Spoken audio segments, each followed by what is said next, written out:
It's another battle for the Aggies, and the KSL Sports Zone has it covered. It's a Black Friday showdown for the Aggies as they welcome in Boise State to Logan. Your home for all the play-by-play coverage of Aggie football is right here on 97.5, the KSL Sports Zone. You're locked on to JJ and Alex on 97.5, the KSL Sports Zone. Welcome back, everybody. JJ and Alex, 97.5, the KSL Sports Zone. Thanks for being with us. I'm going to read something to you here, JJ. The BCS computer rankings are no longer used. But in a simulated BCS model. Did you find one? But some simulated BCS models and other computer rankings are still calculated for college football just for the sake of entertainment. Good. Yes, it is. That's what we're here for. We got a top 12? That's what we're here for. Let me go through here and just tell you. Now, while you're looking careful for what you wish for, JJ. The reason why I said that is because we were sitting there talking in the break, and I brought up, Mike Leach, his committee rant, which is one of the all-time greats. Because obviously there's some inconsistency with the committee. It's flawed, obviously. But I thought to myself, back in the day, we hated the BCS because they only took the top two teams in the national championship game. What if we actually use computer rankings to determine the top 12 in the college football playoff? You sure about that? Give us what would it mean? Would it just mean more? All right, here's how wild it gets. You ready for this? Yeah. Simulated BCS, number 1, Ohio State. Okay. CFP committee, Fine with Ohio that. State, number 1. Simulated rank for the BCS computer. Number 2 is Indiana. Number 2 in the committee's Indiana. That makes sense. Simulated number 3, Texas A&M also. Makes sense. For the CFP and everything. Simulated number 4, Georgia. Also number 4 Okay. for the and committee. I'm fine with that right now. Simulated number 5. No, let's go with the playoff committee number 5. Do you remember who it is right now? Number 5 is Texas Tech. Is Texas Just to Tech, remember. correct. Simulated BCS version, Ole Miss is ahead of Texas Tech. You should already take a hint that this might not necessarily be the road you want to go down. So the number's going to be skewed towards... Hold on a minute. Stop the vote. I want to go back to whatever we were going back to before we went back to this. So you're saying that committee thing's not so bad? How can we rehire those fat dudes from the media who used to just vote on a national champ? Can we get back to that? Hey, who do you think? I think BYU should be champion. While they suck on their stogie and scotch. All right, simulated number 6 is Oregon. Even ahead of Texas Tech. Even ahead of Texas Tech. Okay. Texas Tech is number 7. Okay. Oklahoma, number 8. They're number 8 in the college football playoff rankings as well. Simulated number 9, Notre Dame. Also number 9, Also Notre line, Dame. yeah. Simulated number 10, Alabama. Okay. Simulated number 11, which is college football playoff committee's got 11 at BYU, right? Correct. Simulated BCS, BYU number 11. Okay. Simulated BCS, Utah number 12. So it's pretty close. I think that these with old just guys, Texas Tech. I think these guys are sending in. spots I think down. these guys are cashing in on a freaking per diem, and they're just punching this into an old BCS freaking CGI, man. Seriously. Or AI model. Okay, now can we go down to the bar lobby? Our work here is done. You gotta make it look a little different. What do we do? You gotta make it look a little bit different. Drop Texas Tech down 2. That's a great idea, Mike. All right, let's go. Hey, give Mike an extra cigar. Great idea, Mike. Oh my goodness. Now who's gonna have to sit in front of everybody and make it up how we came up with this? I'll do it. Oh man. Yeah, so BYU and Utah in the simulated BCS rankings as of today would be that. Now, here's the thing though. This is I don't know what the reality really should be, but the BCS know-how who push this thing out every week. So now that I look at it, so how far along are we here? Yeah. So right now, it just has as of last week. It has before those games were played, by the way. Before last week's games were played. So maybe that changes. Although you'll notice nothing changed because the rankings won't change at all this week. I don't even think Utah is going to get messed with. So, all right, let's kick off the hour officially. I just had to go down that rabbit hole what the fake BCS would do in 2025, but let's get it going right here. BYU and their win over Cincinnati. What did that look like, sound like, feel like for everybody involved? We'll get it going right now. It's the cut, top of the hour. It's time for the biggest story of the day. This is what made the cut with JJ and Alex on 97.5, the KSL Sports Zone. Doug Smith brings you this portion of the program. Doug Smith, of course, an incredible selection of Kia, Subaru, Chevy, Jeep, Dodge, or Ram, and now Mitsubishi in the family of Doug Smith dealers in American Fork, Spanish Fork, and in Linden. Nobody knows cars like Doug. All right, how about this win for BYU at Cincinnati? When LJ Martin ran that last touchdown, and what were you thinking? I think he deserved it. I thought he deserved it. I had no problem with it. At the same time, I was also like, what's going on here? At that point, There's a little part of it. There's a little part of me that's Cincinnati's not coming back. No, of course. It's a dagger. It's done. It's over. Yeah, I get it. Goose is cooked. No, and listen, every BYU fan watching that game was excited because LJ got to 222 yards on the night. By the way, if you're one of those people asking for him getting touches, he got them. 32 carries. What's interesting is that coming into the game, LJ Martin led the conference in attempts per game too, at like 17 3/4. Yeah, which as he should. Do you think that college football is like changed in the sense that like we don't hand the ball off to a guy anymore? People taking the number one rusher in the conference is LJ Martin by yards. He's also the number one in attempts. He takes, and it's not 23.5. It's not 27.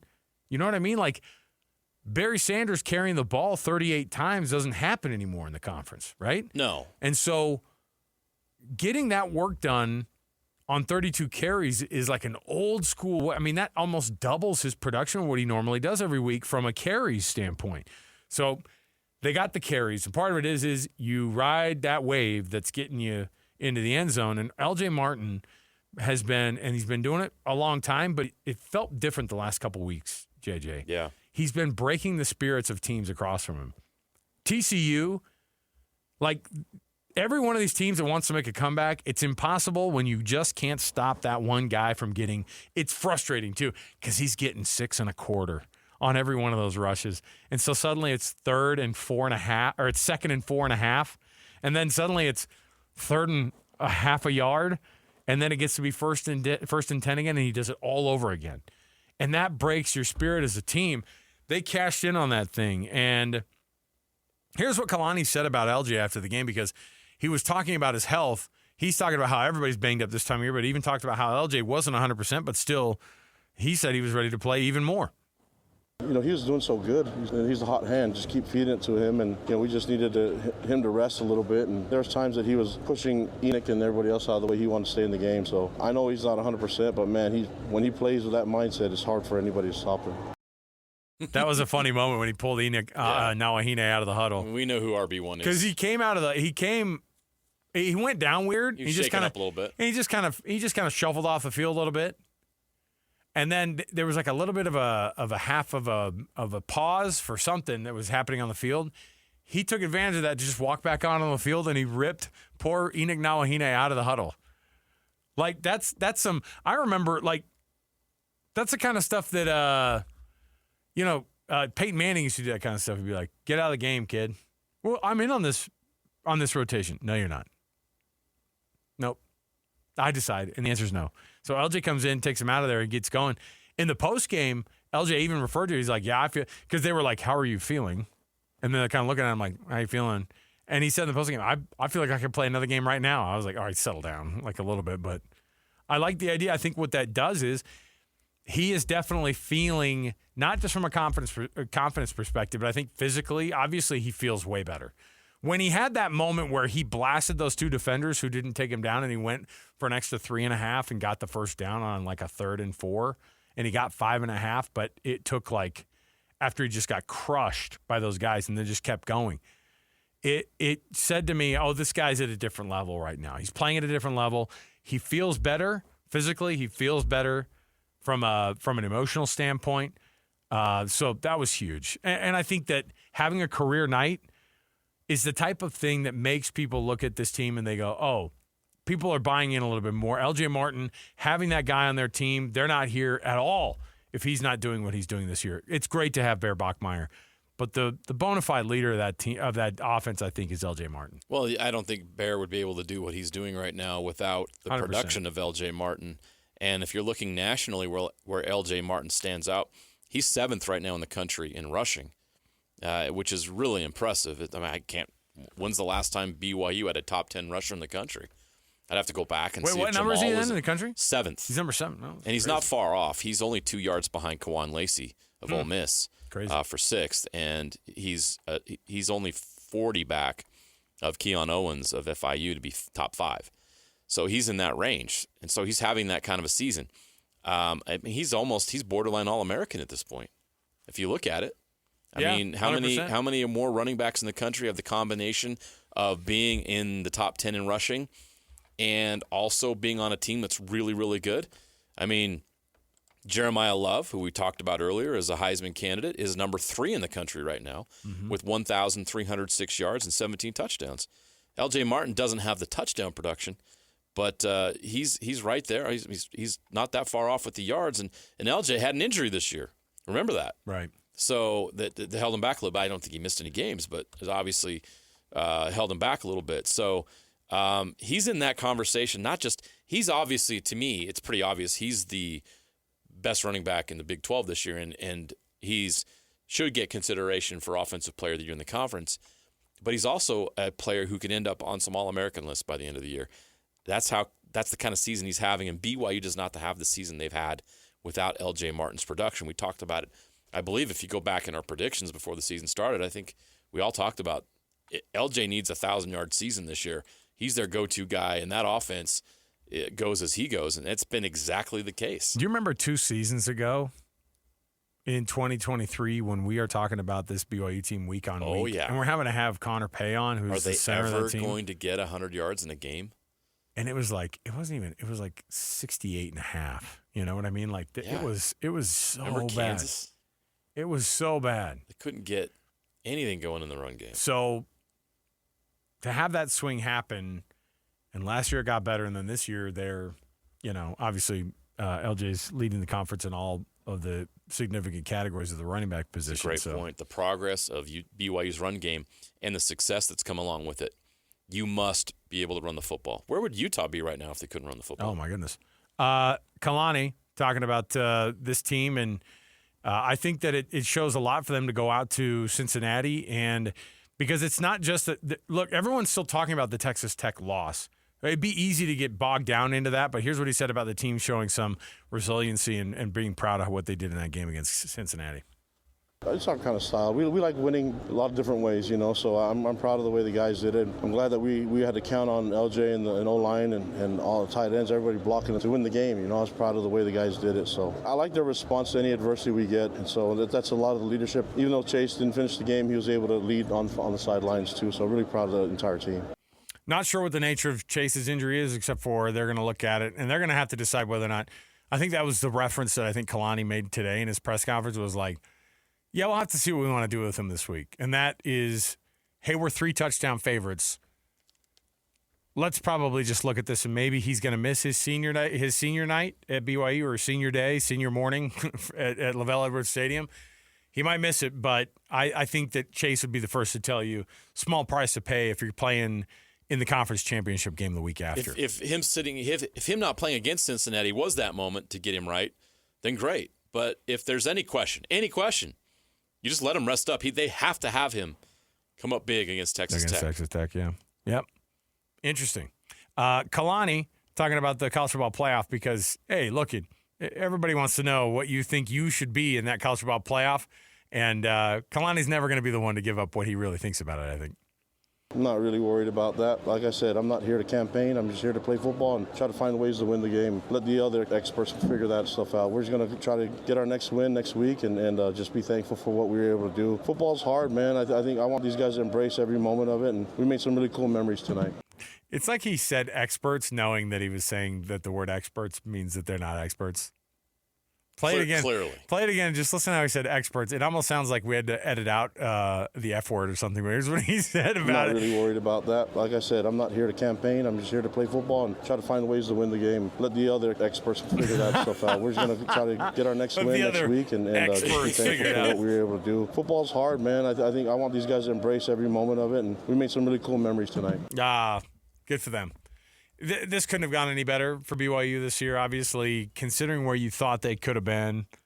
Was that Bennett Brower or Kalani Sitake? Look, I don't win the CFP vote. I don't look the part. I know. I did a deep dive on Bennett Brower this weekend. I know in my mind, I definitely pictured Kalani going quotation marks. He's got a suit on the coat on. Experts. We'll see what the experts in their Q rating say about BYU and their record as of this week. One more from Kalani. This was him talking about Bear Bachmeier. Obviously, week in and week out, you're getting the same response. This guy just keeps showing up, and he keeps leading BYU to wins under center. I thought he played good. I mean, there's a lot of plays that we'd love to have back, but I'm really impressed with his ability to play and take care of the football. And he made a lot of checks. Made a lot of audibles, and I think he put us in the right position. It was another game that I felt like A-Rod was a little bit – I mean, look, you didn't need it. Because they did what at one point at the very beginning, like in the first half, I just kept thinking, why are they doing anything but handing the ball off to LJ? And by the end, I mean, with 32 carries, that's all you're doing. When you're getting 32 snaps, and they probably only had, I mean, BYU does what it does, which is control the tempo of the game. And Cincinnati doesn't love having the ball for super long. They like to score quick. BYU likes to hold on to the ball. They like to win the time of possession game, and they did. And the way you do it is with a guy who grinds. And they didn't have to have a dynamic passing game. There were some moments in there where you're like, ooh, like the guys being open as much as they have been in some of these games, just based off, like teams not being able to read the scheme very well. Didn't really happen against Cincinnati. I think they did a really good job in the secondary. That the Cincinnati team did well against BYU's passing attack. They couldn't stop the run, but I thought it was a nice game for Bear. But again, it wasn't like lights out. It wasn't something to write home about. You think about what he did the week prior against TCU. 127 yards passing. We're not gonna remember that. No, and it's probably it was 15 of 25. Yeah, it was at one point he was sub 50% for a good chunk of it, and then he got a few back in the second half. He averaged 3.5 yards per carry. Not gonna remember that. No, got the job done. Doesn't matter. But the touchdown run was classic. It looked like you've seen him do that 11. so many times this year. Yes, time to crown him. Oh yeah, put the crown on his head. Don't come on. Yeah, the AI generated. By the way, you don't have to make him look like AI doesn't have to make Steve Young look like he's no longer with us. Putting a crown on his head, and they're like, "Oh, dead Taysom Hill and dead Steve Young and dead Zach Wilson are putting a crown on Bear Bachmeier's head in this dumb AI generated thing that Some no one weird stuff out there. You can't find anything on AI, man. But hey, to break a record, no quarterback, regardless of class, meaning freshman, sophomore, junior, senior, that includes Steve Young and Taysom Hill. Yeah. Have had more rushing touchdowns in a season than Bear Bachmeier, and he did it as a freshman. It's pretty impressive. I just love the idea of typing in that prompt.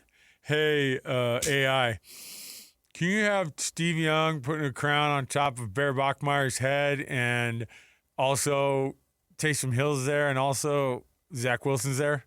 And then the AI's like, what the heck am I making right now? Jeez, you people are such weirdos. Even AI responds back, that's kind of weird, bro. I ain't going to do that. Well, no, I tell them to keep their clothes on this one. BYU fan out there asking for some weird stuff. That strange guy on Cougar board? The guy that has the dreams? Is that what you're talking about? I don't know.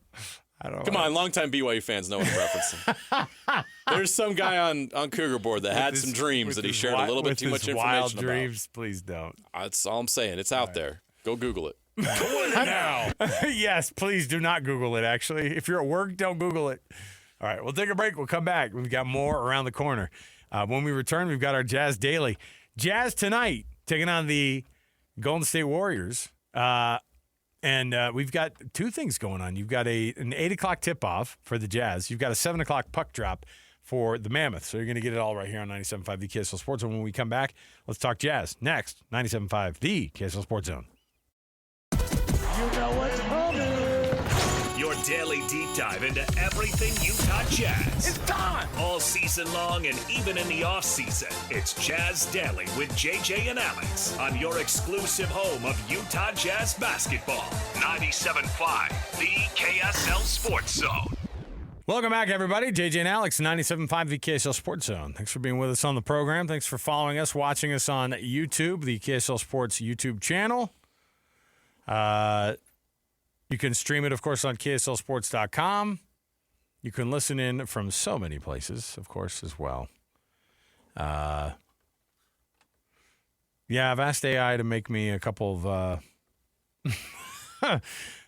Bear Bachmeier, because I saw this image produced of Steve Young and Taysom Hill and Zach Wilson crowning him the touchdown champion. I thought it might be a bit much. It is a little much, yeah. Little cringe. But you can make it so much more cringe. I don't think Steve Young, Taysom Hill, or Zach Wilson authorized that. That's what's weird about AI. They did not agree to participate in that gathering. So freaking weird about AI. All right. We got lots going into this Utah Jazz team taking on the Golden State Warriors tonight. Here's your injury list here. Taylor Hendricks, he was just signed to the G League. Was that a bit of a shock for you there? A little bit, but then you think about it, he needs reps, and he missed all of last season. He never got it year number 2. And so he essentially is getting year 2 now, and would you expect a young player to get G League minutes in their second year? Of course. So is it a negative thing? I don't view it that way. I think he needs to get as many game reps as possible. Playing a 30 to 35 minutes a game in the G League might be exactly what Taylor needs right now. It's not going to impact him in a negative way. Walker Kessler, of course, still out. Of course, Kevin Love likes to take a little rest every now and again. He's going to be out for tonight's game. Kevin Love's out with a nap. It should say nap. I actually would respect them more if they put nap. Come on, put nap in there. Or they put Golden Corral in Golden Corral. in parentheses. I have a feeling Kevin Love's not a Golden Corral guy. Chuckarama, 4 p.m. Hey, the choice is yours. Hey, it is. Listen, my dad, may he rest, when we would come to Utah. Of course. He's like, I'll make a quick stop over here. Dad, are we going to Chuckarama? You bet we are. You can get whatever you want from them. You get a variety. That's what I like about it. I have a theory. What? All dads? People who went without or grew up out of the Depression or anything. The thought of having all-you-can-eat food, it's a volume thing. Yeah, and my parents... Because food, growing up, probably for them was scarce, and the idea that they live now where they can have as much food as they want, it was probably regardless of the quality. It had already... So it was the generation... It was their parents who were my dad wasn't living during the Depression era, but his parents were. And so they had passed down to them some version of scarcity. 100%. And so my mom is always like, and that's why I love to have milk toast in the morning. I'm like, Mom, come on. You don't have to do that anymore. You can put some real butter on it. You don't have to. You can do better than that. Well, the pioneers made it with spit. You're like, Mom, come on. You don't have to eat like people in 1862. You don't have to. You got to admit, though, some of the struggle meals, they stick with you. I'll fry a piece of bologna in this studio right now and have a fried bologna sandwich. Hey, confession. Yeah? Love myself some Spam. I know, I do too. And by the way, not a struggle meal anymore. That is decisively expensive. Well, especially your Polynesian dinners and barbecues. No, but Spam itself. Spam is a main feature. Spam is for good reason. Expensive right now. Sure. It's like classy meat. Since when? Oh, we got prime Spam. Oh, yeah. Yeah. All right. Yeah, I'm a fried Spam guy with some eggs. 100%. Oh, my heavens. Oh, Spam and eggs? You kidding me? And I hit that thing with a ton of mustard, too. Gosh. My fat guy meals and poor meals got together at once, and it's a bad combo. The combination of volume and quality is not good. I have definitely had my dad being like, you do not need to have a whole loaf of white Wonder Bread after school. Oh, my gosh. You ate a whole loaf? Well, I mean, I put stuff in between the bread, but yeah. Well, that made it even worse. I had 10. I would have 10 cheese or bologna sandwiches after I got school. a kid that just eats Grandma Sycamore raw bread. Yeah, raw bread. Make it sound like it's not cooked. All right. I don't know what we just did there. We took a turn. I know we did. By the way. Sorry, Jazz fans. Sorry, Jazz. The Jazz are 5-10. Got the much-needed loss in a close one against the Lakers yesterday, right? No, that's what I liked. I love it, too. It was a great game. It was fun to watch. That's what I'm saying. They made it interesting at the end. Here's the other thing. Oh, my gosh, the Ace Bailey highlights. Yes, please. And he didn't have a ton of points. He didn't have a ton of production. Matter. What you had was, I have the football game and the basketball game both up, the Sunday night game, and I'm going. This is actually more interesting. This is more interesting. And I mean, obviously, because the Rams were up early and the game often, last night was a it was joke. not even close. But and then once Baker Mayfield gets hurt, then you're like, this isn't even fun to watch. Yeah. So I'm watching this basketball game, and my boys are like, hey man, they could do it. And I said, we don't necessarily want them to do it, but I'll tell you what we do want is what's going on right now. What did you have? You had what you've been getting all. I'll tell you what is becoming crazy is the consistency now of Keontae George. 100%. Like the guy is doing the same thing every night now. And that's the key. You can count on him. It's not what you're counting on him for is it's great to get 25.5 points, which is kind of what he's been averaging over the past 6 games. But how about the 8 assists? How about the not turning the ball over part, which was such a huge part of what his assist to turnover ratio last year was embarrassing. He looked so raw for the past 2 years that for right now to have the improvement that he made, part of that is just being able to control himself with the ball. And that's been a huge thing to watch, too. It's just he's so much more sharp. The assists he had in that fourth quarter run were phenomenal. Awesome. He looks like a legit NBA point guard. Not just like a point guard, but an elite point guard. He's playing really good basketball. Led them in scoring. I love the way the Jazz are playing right now. Do they have those lulls? Of course they do, and we're fine with them because we all know the assignment. But they're not tanking. This is not a team that's tanking. They're not sitting Lowry and Keontae George tonight for rest, right? They're playing. No, for sure. They're playing. They're getting better. You can see a light at the end of the tunnel this year as opposed to last year when you just didn't even want to think about the Jazz. This team's fun to watch. You can see the future now, and it's really bright. And right now the team is good enough to entertain you and get you excited about the future, but bad enough to hold on to that pick. And that is the best case scenario for this team this season. They need to show that they have a future. They need to show that some of this young talent that they've drafted is going to pan out, and they've got to keep that pick. You got to do both, and I think right now they're showing us how they're going to do it. 5-10 puts them like nowhere near being the worst in the worst. 5-11 officially. At 5-11. Here's what's crazy is finally on that bottom 5 in the West. Yeah, and in below the 10 line. That's what I'm saying is like in the league they're below that 10 line. But what's interesting is how bad the tanking teams are this year. Oof, yeah. I don't know if we've seen teams this far in 15, 18, 20 games into the season. Are teams tanking harder this year than last? It seems like it. Don't you like the amount of Pelicans, losses? 2-15, lost 9 in a row. Wizards 1-15, lost 14 in a row. Can you imagine being a Wizards fan? Pacers 2-14. They've lost 9 of their last 10. Right, and so you have the bottom 3 teams have a total of 5 wins right now. The bottom 3, it's an awesome draft. It is a really good draft. That's how you know it. You can tell the depth of the draft by how bad the tanking is. Not necessarily that one guy. If you only have the one, then people kind of go, yeah, odds aren't good for us. But hey, if you get a top 5 pick in this year's, you're going to be good. You're going to be real good. All right, let me see here. Tonight's a 7 p.m. pregame on 97.5 FM. And you're going to get tip-off at 8 o'clock. So there you go. This Golden State team is confusing to me because they're old as the hills, and yet you're still getting phenomenal performances out of Steph Curry. Oh, did you see who was listed out for them? Who was on their injury list? It's their old center. What's his name? Al Horford? Al Horford is out, and it said, sciatica. And I was like, come on. You don't have to make it. It's got the old guy injury. Yes, you can't just, say gastric distress instead. Osteoporosis. I told you that's my favorite. That's going to be my favorite new one. All right. Let me see here. Let's take a break. Before we get out, though, I want to remind you, it's time for you to get on your computer and to start throwing down some volunteers that are your Hercules Hero of the Week Award nominees. Submit that nomination at KSLSports.com/contest. And every Thursday, JJ and I read those winners off for you. Go ahead and do it. Check it out. And we celebrate the efforts of youth sports volunteers who make an impact in their community with the Hercules Hero of the Week Award, sponsored by Hercules First Federal Credit Union and Beehive Meals. We'll come back. More to go. When we return, let's jump in with a Sucks to Be You. People who it currently sucks to be after a long weekend of sports. Stay here, 97.5 The KSL Sports Zone.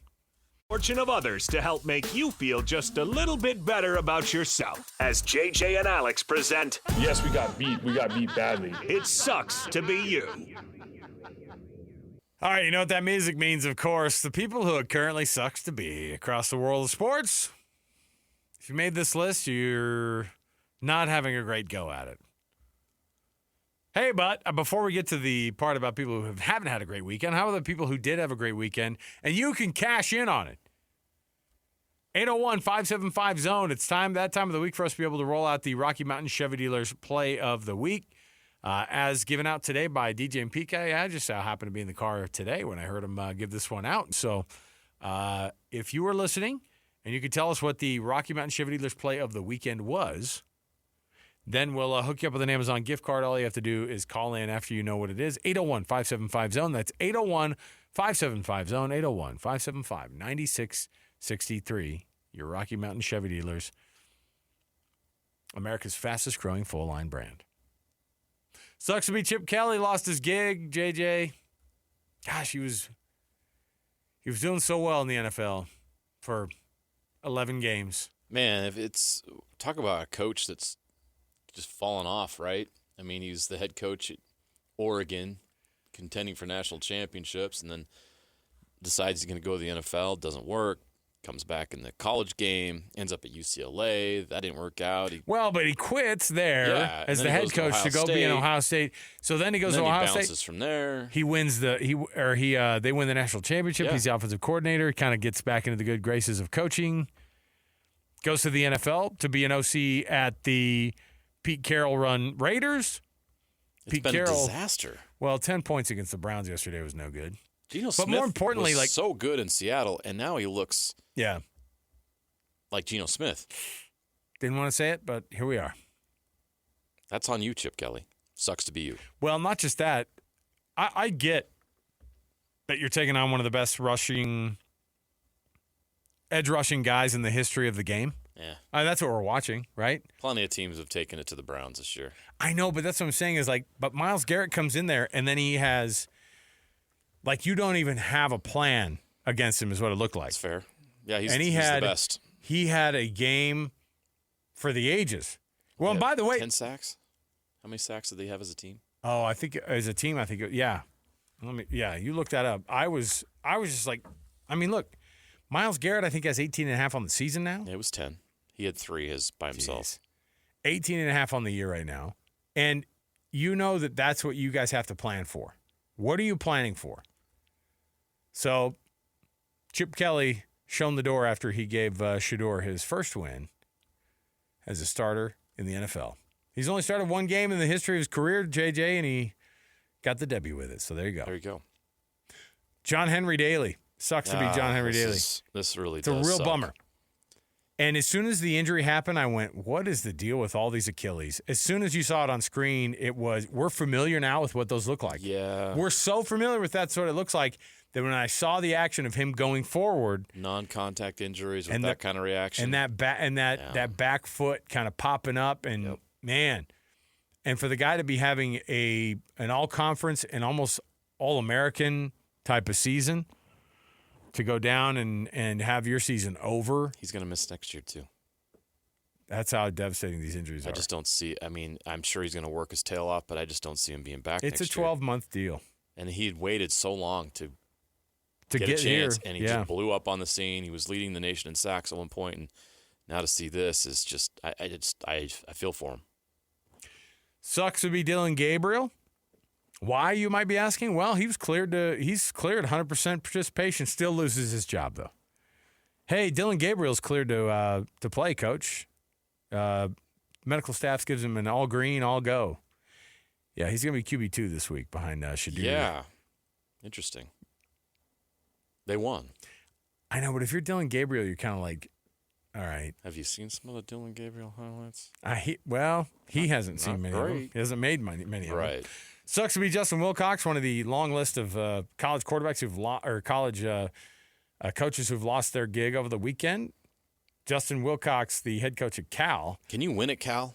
Is there anybody out there that could win at Cal at a high level? JJ, you've been to multiple Pac-12 media days, as have I, back when Cal was or when Utah was in this thing with teams like Cal. Justin Wilcox was genuinely one of the great guys to sit down and chat with. He was super straightforward, very open.